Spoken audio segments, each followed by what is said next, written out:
Welcome, and thank you for tuning in. If you appreciate this video, we invite those of you who haven't yet done so, to like, comment, share, subscribe, and click the notification icon, to be notified when the next one is uploaded. We enjoy reading all comments, whether positive or negative, because it is very important to ventilate both sides of any issue. All we ask is that you observe the YouTube community guidelines. Well folks, what an Italian GP. Forza Ferrari. There's so much to say, that we are not sure where to start from. Okay, let's start by continuing from the Friday free practice sessions that we covered in our previous video.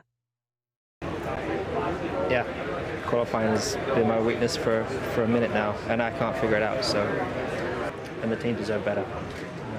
Maybe they'll get that with Kimi. Hope you have a better day tomorrow. To recall, that was where Toto's young protege, and Lewis Hamilton's successor, crashed out just 10 minutes into his maiden FP1 run. Thankfully, the young man walked away unscathed, and we wish him all the best going forward.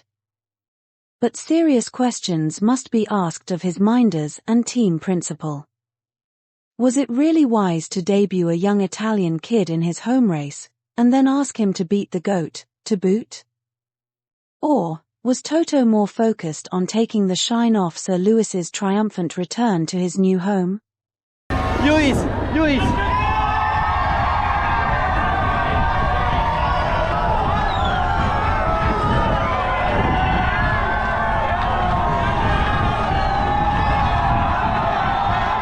with eyes.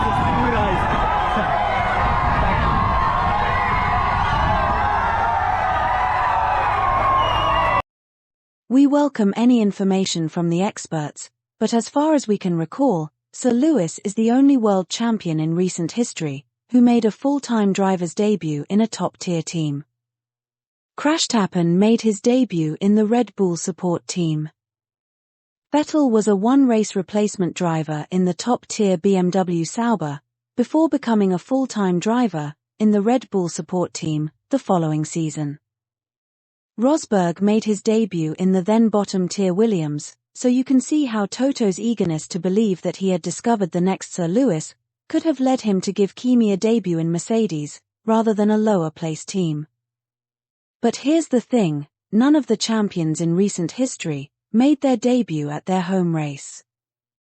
Every driver comes under extra pressure when performing at their home Grand Prix, so why throw the kid in at the deep end? Tossing a kid in at the deep end was bad enough, but choosing to do this in Italy where the depth of passion is unmatched in Formula One, is just ridiculous. To then feed the hysteria by running a feature on the Mercedes homepage, whipping up the media and everybody else you can find in the process, is just maniacal. One would have thought that if Toto was putting the kid's interest above his manic desire to upstage Sir Lewis, he would have given him a less pressurized debut. How did that work out for you, Toto? Now after that stunning debut, Toto had no choice but to reward Kimi with a morale-lifting Mercedes contract. But here's the thing, in a contrived media session with Kimi and George, Toto spoke about how he had been impressed with the loyalty shown by Kimi and his people, when other suitors started calling. Well folks, we all know loyalty and Toto go together like good and evil. Oh yes, that reminds us, if you have not done so already, kindly sign our petition, so that we can give Toto a well-deserved award for the loyalty he showed to Sir Lewis in 2016, Abu Dhabi in 2021, and most recently in Belgium, Canada, Monaco, and so on and so forth. Well, we don't really want to go too much further on this issue, except to say that the wink that Sir Lewis gave the Sky Sport reporter in the media pit after qualification speaks volumes.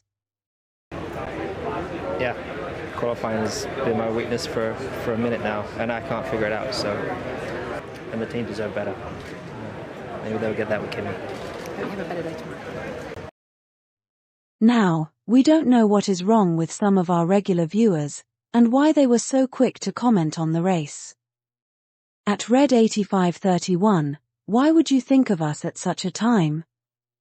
Anyway, please make sure you subscribe, sign the petition and spread the word, so that there will be many more occasions to come. At Glen Grimsdale 4, please reserve your locker room banter for when you are on the election bus with Trump. Thank you very much. As far as George is concerned, after Sir Lewis's customary mysterious loss of performance, he finished ahead and started the race from third. Unfortunately, as at Red 8531 was rather quick to point out, he finished behind. Never mind George, pay no attention to Red, after all the pre-race manipulation can't help that much, if one's boss puts one under unreasonable pressure to upstage a kid and a goat at the same time. Is it poor Toto, or poor drivers? As both of his 2025 drivers put in a poor performance after he had put them under extra pressure to upstage Sir Lewis. Perhaps he didn't appreciate that there are levels to things, because of Sir Lewis continuously dealing with the pressure that he routinely used to put on him, when he was pretending that he couldn't tell Nico was out of line in 2016, or the FIA in 2021. Perhaps, now that Sir Lewis's time at Mercedes is coming to an end, Toto is beginning to recognize his special talent and achievements. Well, for us the weekend has completely eviscerated our concern that Toto might have been trying to lay the grounds for wooing Sir Lewis. So, we can just focus on strengthening our prayers for his safe return to Maranello. The place where his chances of winning more titles were enhanced in light of the stunning Ferrari victory. But you wouldn't think so, if you were relying on the mainstream F1 media, who have been questioning the wisdom of his transfer, in light of the recent surge in his and his Mercedes's performance.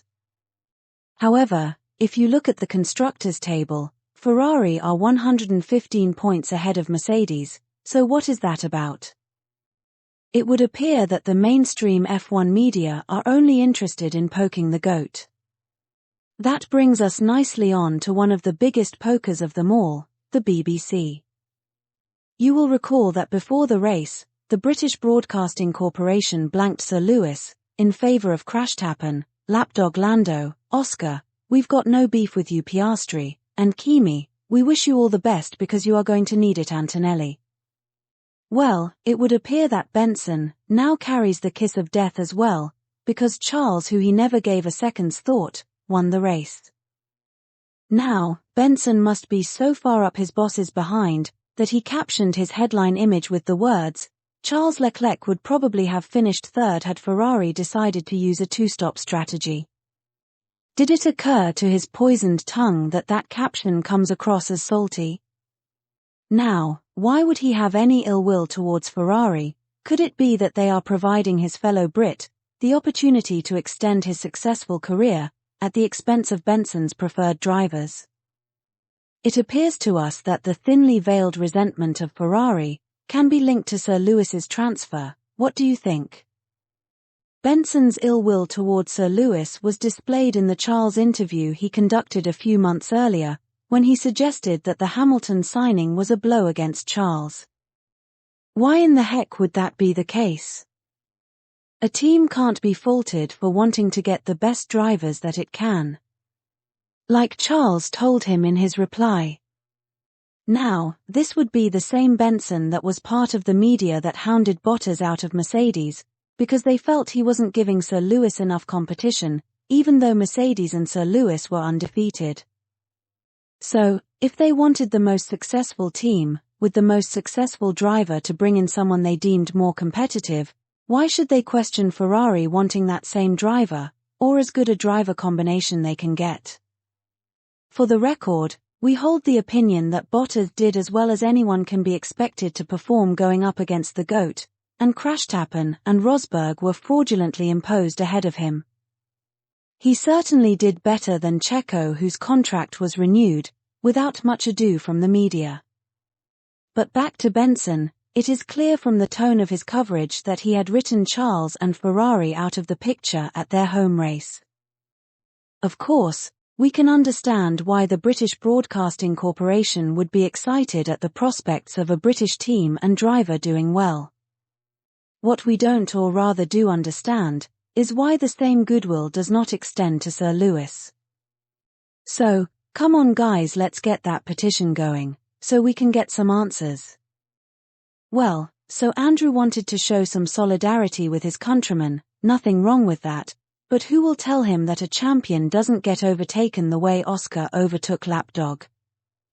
Andrew showed his bias by not being critical of the overtake, and in typical BBC style he was the only one to blank the obvious lack of championship mentality that Lando displayed in the race.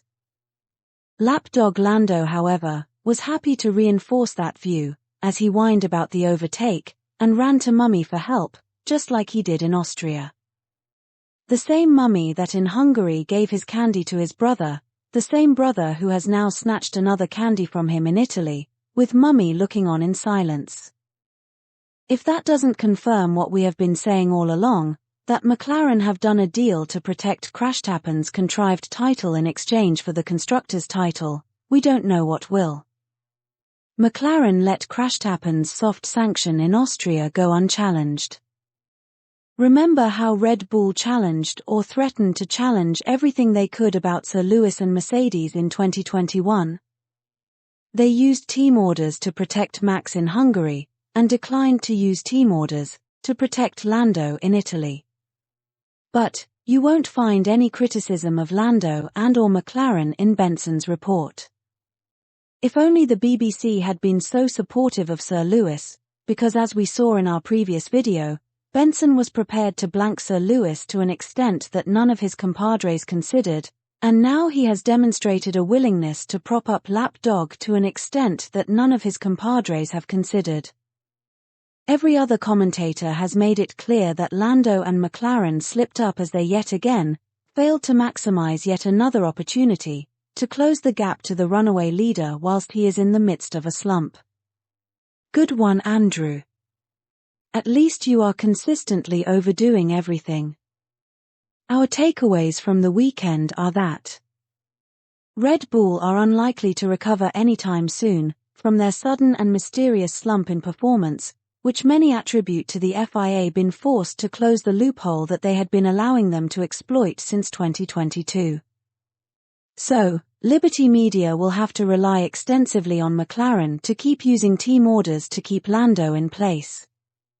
But they cannot do that with a resurgent Ferrari, so what are the chances of Sir Lewis joining a world champion constructor next season?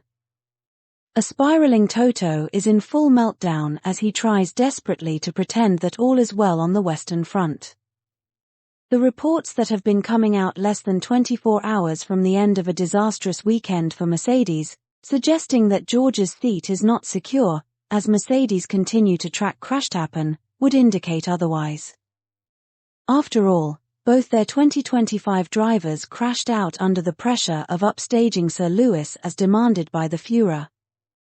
Andrew Gopher Benson and the BBC continued to enhance their reputation for hating on Sir Lewis, while we continue to urge one and all to sign and spread the word about our online petition, and Twitter hashtags for those of you on Twitter, so that we can bring them to account. Sir Lewis came away from the Italian GP triumphing over both Mercedes teammates, while rejoicing in the victory of his Ferrari teammate, and anticipating how incredible it will be to return in a World Championship winning team. Forza Ferrari.